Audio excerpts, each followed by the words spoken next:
बड़े ही हर्ष का विषय है कि एक किसान परिवार में जन्मे स्वर्गीय राम कुमार जी की पुण्यतिथि पर हमारे उपखंड खेतड़ी के अंदर नवनियुक्त हमारे मुख्यमंत्री माननीय भजन लाल जी राम कुमारपुरा में उनकी जन्मस्थली में पधार रहे हैं।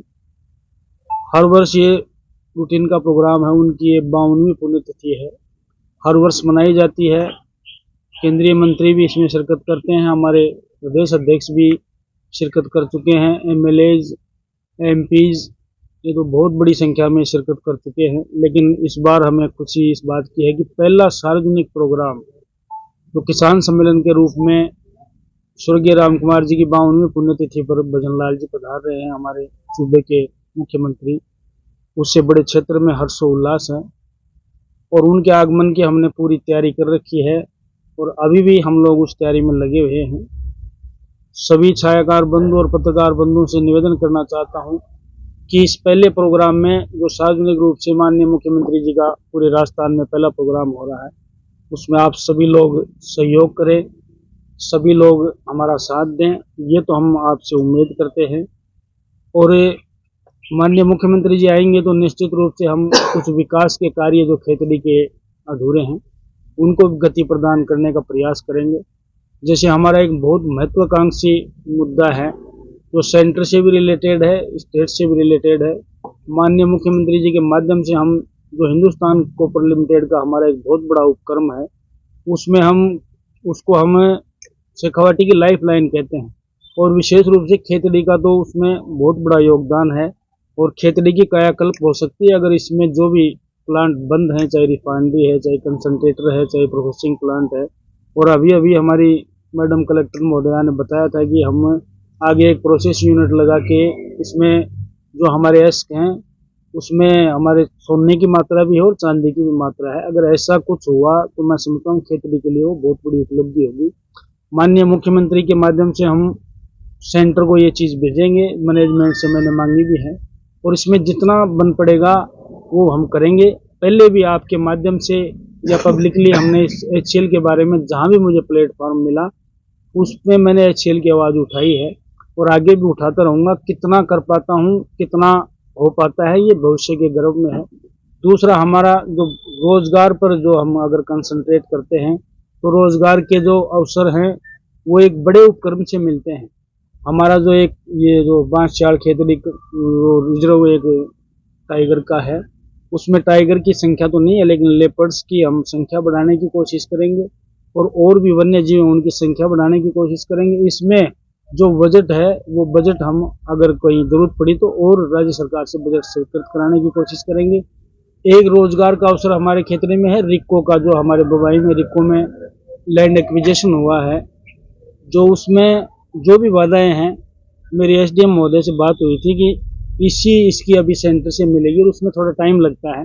उसमें कई बैरोमीटर्स हैं, उसमें उनको पूरा करना पड़ता है, मापदंड उनको पूरा करना पड़ता है। तो एनवायरमेंट क्लियरेंस जब मिल जाएगी तो इसमें कारखाने लगेंगे, ये प्रयास हम करेंगे। उससे एक आम युवा को रोजगार मिलेगा और यहाँ पर रोजगार के द्वार खुलेंगे।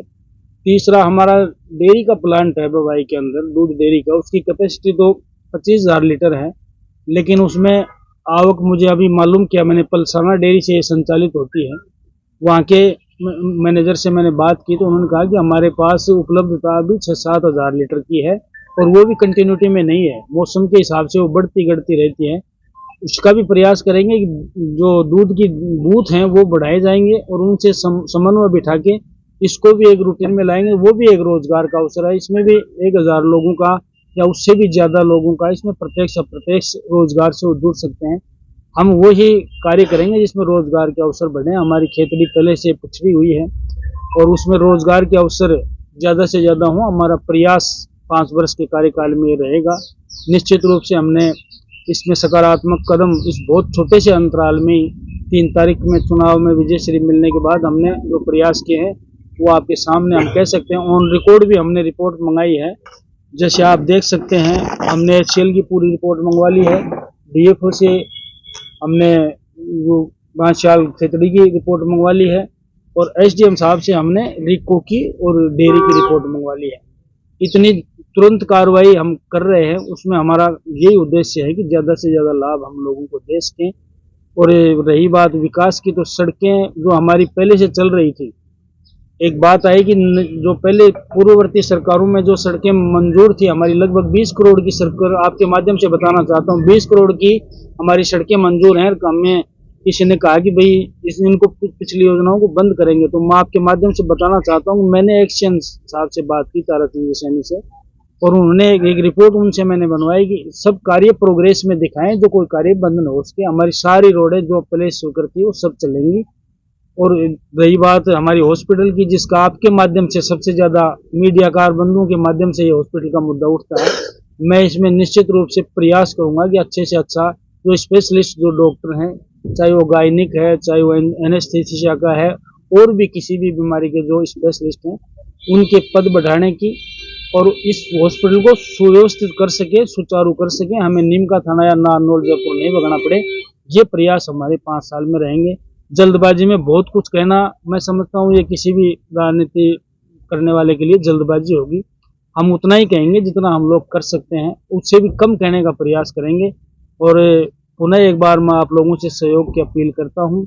ये मेरा आपके सामने विधायक चुनने के बाद में, खेतड़ी का जन सेवक चुनने के बाद में पहले आपसे मुखातिब हो रहे हैं। सबका तो धन्यवाद करता हूँ। और मुख्यमंत्री जी आए, उसमें सब लोग, जनता से भी मैं अभिवादन करता हूँ और अपील करता हूँ आपके माध्यम से कि सब लोग ज़्यादा से ज़्यादा पधारें, जिससे हमारे खेतड़ी के विकास के नए द्वार खुल सकें। निश्चित रूप से मुझे आपसे यही निवेदन करना था। अगर आपकी कोई बात हो, सवाल हो, तो मैं इसमें एक ये जैसे सीएम साहब आ रहे हैं तो रेलवे का मुद्दा भी उठाया जा सकता है, जगह है, सब कुछ है, अगर उसके माध्यम से बात बताई जाए, वो प्रयास करेंगे। ये सेंटर का मामला है और हमारे सांसद महोदय ने भी प्रयास किए हैं, उसमें हम सफल नहीं हो पाए। इसमें क्या कर सकते हैं उसका एक बार पूरा प्रपोजल आ जाता है, कितना कर सकते हैं। जो डाबला से चिड़ावा, मैं समझता हूँ ये जोड़ने की कई बार मांग उठी है, लेकिन वो पहले हमारे दुर्भाग्य है कि हमारी जो लाइन डली हुई थी नैरो गेज की, उसको भी एक कालांतर में, कालखंड में उखाड़ लिया गया। उसके लिए हम कुछ नहीं कर जमीन तो अधिकृत की हुई है पहले से रेलवे की, वो जमीन रेलवे की है, जमीन रेलवे की है, लेकिन आप उसको अगर फिजिकल वेरिफिकेशन करेंगे, भौतिक सत्यापन करेंगे, तो उसमें लगभग जमीन पे कब्जा हो चुका है। ये मैं तो घूमता रहता हूँ पूरे क्षेत्र में, मुझे पता है। ये आपके सामने कहने में भी मुझे कोई एतराज नहीं है। वो जो एक थोड़ा ओवर हेड करके लाइनें चलाई गई थी, उनको लोगों ने प्लेन कर दिया, जहाँ प्लेन थी उन पे लोगों ने निर्माण कर लिया। ये आप देख सकते हैं। उसमें अगर कहीं लाइन पास हुई तो वो रेलवे डिपार्टमेंट करेगा, वो अपने आप उसको क्लियर करेगा। ये हम लोग आप लोगों से निवेदन करना पर्यटन की अपार संभावनाएं हैं खेतड़ी में, लेकिन इस पे आपको क्या फोकस है? पर्यटन के बारे में मैंने बताया है, जो ये हमारा एक रिजर्व किया गया है कुछ खेतड़ी मार्शल के नाम से, इसमें सफारी की स्वीकृति मिल चुकी है, लेकिन इसमें बहुत डेवलपमेंट की जरूरत है। अंदर जो एक अप्रोच रोडें होती हैं, जहाँ पे एक कोई पॉइंट होते हैं, उस पॉइंटों तक पहुंचाना, वहाँ पे एक जानवरों के लिए और नाडी बनाना, उसके लिए वन विभाग को मैंने पूरी रिपोर्ट मंगाई है। एक आधी अधूरी जो जल्दबाजी में रिपोर्ट मंगा सकते तो वो मेरे पास है भी, लेकिन उसके बारे में मैं आपको ज़्यादा विश्लेषण नहीं कर पाऊंगा। मैंने उनको कहा कि इसमें क्या कर सकते हैं हम वन विभाग से, जब सरकार बनेगी, मंत्रिमंडल बनेगा, उसमें कहीं बजट की जरूरत होगी तो बजट का एलोकेशन करवाएंगे, और उसके बाद में कोई कुछ भी काम करना पड़ेगा। अगर ये शीर्ष का और इनके तर्ज पे अगर डेवलप हो जाएगा, तो मैं समझता हूँ कि उसमें भी रोजगार के साधन, सफारी में लोग अपनी साधन लगा सकते हैं। उसके दाएं बाएं जो लोग, चाय की दुकानें हैं, मिठाई की दुकानें हैं, फल फ्रूट की दुकानें हैं, और पर्यटन से बहुत अपार संभावनाएं हैं कि कई लोगों को रोजगार मिल सकता है। इसमें सर पानी की व्यवस्था नहीं है, और नहर जो अपने नजदीक ये आई हुई है अपने हरियाणा बॉर्डर पे बोरेर के पास में, तो वहां से अगर बांध जो है अपना अजीत सागर बांध, क्योंकि पैंथर वगैरह छोड़ दिए, जानवर है, लेकिन वो प्यासे गाँव में आ रहे हैं, उसके लिए पानी की सबसे पहले जरूरी है। नहीं, ये बात भी हम रखेंगे, उचित प्लेटफॉर्म पे उचित समय पे रखेंगे, लेकिन हरियाणा से इतना बाउंड्री क्रॉस करना, मैं समझता हूँ ये व्यवहारिक नहीं है। इसमें इसके लिए एक समझौता होता है गवर्नमेंट के अंदर। ये बात आपकी सही है कि हरियाणा में भी हमारी गवर्नमेंट है, वर्तमान में राजस्थान में भी हमारी गवर्नमेंट बनी है, लेकिन वहाँ नजदीक नजदीक जैसे गाँव है आपके, डोसी है, शिमला है, ठाठवाड़ी है, उनके अंदर हमारे हरियाणा से जो पानी आ रहा है उनको नदियों में छोड़ा जा रहा है। मैं धन्यवाद देना चाहता हूँ वहाँ की विधायक को आपके माध्यम से कि हमारे वहाँ का जल स्तर हमारे बीच में जो खेतड़ी के गांव पड़ते हैं उनसे जल स्तर हमारा अप आया है, वाटर लेवल ऊंचा आया है, क्योंकि वहाँ पे नजदीक हरियाणा सीमा पे पानी छोड़ दिया जाता है, वो प्राकृतिक रूप से बह के हमारी नदी और जोड़ों में आ जाता है, लेकिन वो यहाँ क्रॉस करके इसमें लाना, आपके टाइगर रिजर्व में मेरे लाना, को ये जहाँ जानकारी है कि पाइपलाइन से वहां से पानी लाने के लिए प्रपोजल गया हुआ है उनके पास केंद्र नहीं सरकार वो के पास। मैं आधी अधूरी जानकारी की से आपको मतलब मुखातिब नहीं हो पाऊंगा, मुझे उस बात की पूरी जानकारी करके मैं इस बारे में आपको बताऊंगा। सर, व्यापारिक दृष्टि से भी खेती पिछड़ता जा रहा है, कनेक्टिविटी हट रही है, इससे आपका क्या रहेगा सर? देखिए, एक नेशनल हाईवे स्वीकृत हुआ है, वो हमारे यहाँ तक है, अब उसमें क्रॉस तो नहीं हो रहा हमारी तहसील से, लेकिन व्यापारिक दृष्टि से तो हमें उसके लिए जगह चाहिए। देखो, आप सब लोग खेतड़ी के हो, आप सबको पता है खेतड़ी में फैलने के लिए नगर पालिका उसमें फैलने के लिए जगह नहीं है। इसमें ना मैं कुछ कर सकता, ना कोई बहुत बड़ा ऐसा हो कि पहाड़ियों को समतलीकरण करके उसमें फैला दिया जाए और वहाँ पे कोई वो और उपक्रम डाल दिए जाए। जब ये पहाड़ियों से घिरी हुई है, कटोरे साइज में हमारी खेतड़ी है, जिसको आप भौगोलिक स्थिति से आप देखते हो, आप तो सब जानकार हो, उसमें हमारे फैलने की जगह नहीं है। और हमारा खेतड़ी का निश्चित रूप से मार्केट है, वो कुछ चंद गांवों का मार्केट बन के रह गया है। इधर मेहाड़ा बेल्ट के लोग हमारे हरियाणा चले जाते हैं, नारनौल से परचेजिंग करते हैं, बुबाई बेल्ट के लोग सब नीम का थाना से परचेजिंग करते हैं। इस बात को मैं मानता हूँ, लेकिन उसके लिए हम क्या कर सकते हैं, ये बड़ा विजन है और बड़ी बात है। इसके लिए व्यापारिक दृष्टि से पिछड़े, उसके लिए हमें कल कारखाने भी चाहिए, हमारे वहाँ पर ग्रोथ भी चाहिए। लेकिन मैं तो समझता हूँ खेतड़ी तो एक वैसा बीलवा कार इधर गांव का ही मार्केट बन के रह गया, ये बात आपकी सत्य है। उसमें प्राकृतिक जो हमारी स्थिति है वो ही आड़े आ रही है। अगर इसमें फैलने की जगह हो तो सब और ऑफिस भी आ सकते हैं। हमारे छोटे छोटे ऑफिस बनाने के लिए हमें कितनी दूर आना पड़ता है, जहाँ पे हम ये नन वाली बावड़ी से भी खरकड़ा रोड पे हम पहुंचे हैं ऑफिस बनाने के लिए। तो हमारी भौगोलिक स्थिति खेतड़ी की जो पहाड़ी संरचना है वो भी हमारे लिए कहीं ना कहीं बाधा है। एक समय तो था जब हमारे यहाँ से लिख के दे दिया गया था कि मतलब फिजिकली संभव नहीं है इलेक्ट्रिफिकेशन, बिजली संभव ही नहीं है खेतड़ी के अंदर, और कई वर्षों तक हम बिजली से वंचित रहे। हमारा जिला इलेक्ट्रीफाइड हो गया था, लेकिन मैं धन्यवाद देना चाहता हूँ तत्कालीन मुख्यमंत्री भैरों सिंह जी को कि उन्होंने नॉन फिजिबल से इसको फिजिबल किया गया।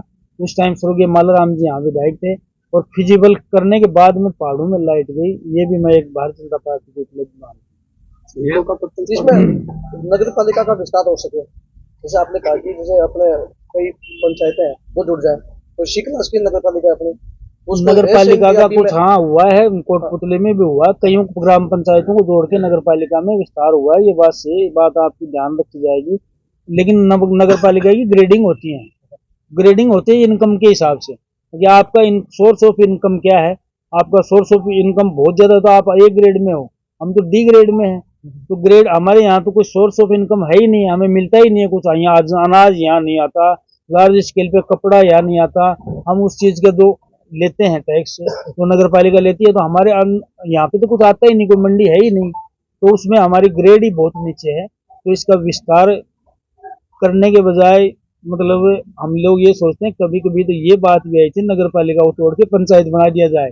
ये भी हमने हमारे राजनीतिक जीवन में देखा है, क्योंकि सोर्स ऑफ इनकम है ही नहीं यहाँ पे, तो उसके हिसाब से भी हमें प्रयास करना पड़ेगा। हालांकि ये मंत्रालय गठन के बाद की बात है, लेकिन यहाँ पर पर्यटन बढ़ेगा तो आरटीडीसी का होटल भी चाहिए पर्यटकों को रुकने के लिए, वो व्यवस्था है। निश्चित रूप से पर्यटन अगर बढ़ेगा तो आरटीडीसी को भी कॉल करेंगे, वो बनाती है आरटीडीसी तो अपना जो भी सर्किट बनाती है उसमें अपने होटल भी स्टेब्लिश करती है। और ये जो अभी एक निजी होटल बन रहा है उससे, और ये जो गढ़ का हमारा जो अभी एक जीर्णोद्धार हुआ है उससे भी हमें पर्यटन में फायदा मिलेगा। ये बात आप समय के साथ आप लोग देखें भी गए और सब लोग उसका सहभागी भी बनेंगे उस चीज के। जो हमारा एक बहुत बड़ा होटल बना है अच्छा, और एक ये गढ़ का जो जीर्णोद्धार हुआ है और हमारा एक टाइगर रिजर्व है, इसमें हमें काफी लाभ मिलेगा। ये समय के हिसाब से आप वो इस बारे में मैं अभी कहना मतलब इसकी तो अभी एनवायरमेंट क्लियरेशन ही नहीं आई है सेंटर से, और उसमें मिनिमम 1 साल तो वो पूरे जो भी तथ्य मंगाते हैं उनके मापदंड पूरे करके उसके बाद में सेंटर से ईसी क्लियर होती है। वो ईसी के लिए यहाँ से राजस्थान गवर्नमेंट ने भेज रखा है। उसके लिए अब जब भी आएगा आपको अवगत करा दिया जाएगा। सर खेत के बहुत सा गाँव में नेटवर्क इशू भी है। बिल्कुल साहब, पिछले टाइम हमने लगभग 24 टावर हमने पास करवाए, जिसमें बागोर है, बन्नाई डाणी है, और मैं नाम बताऊं तो काफी नाम है। उसमें अब 1 2 3 टावर तो ऐसे हैं जिनका सिर्फ अब इनॉग्रेशन ही करना है। सेंटर में हमारी गवर्नमेंट थी, है और रहेगी आगे भी।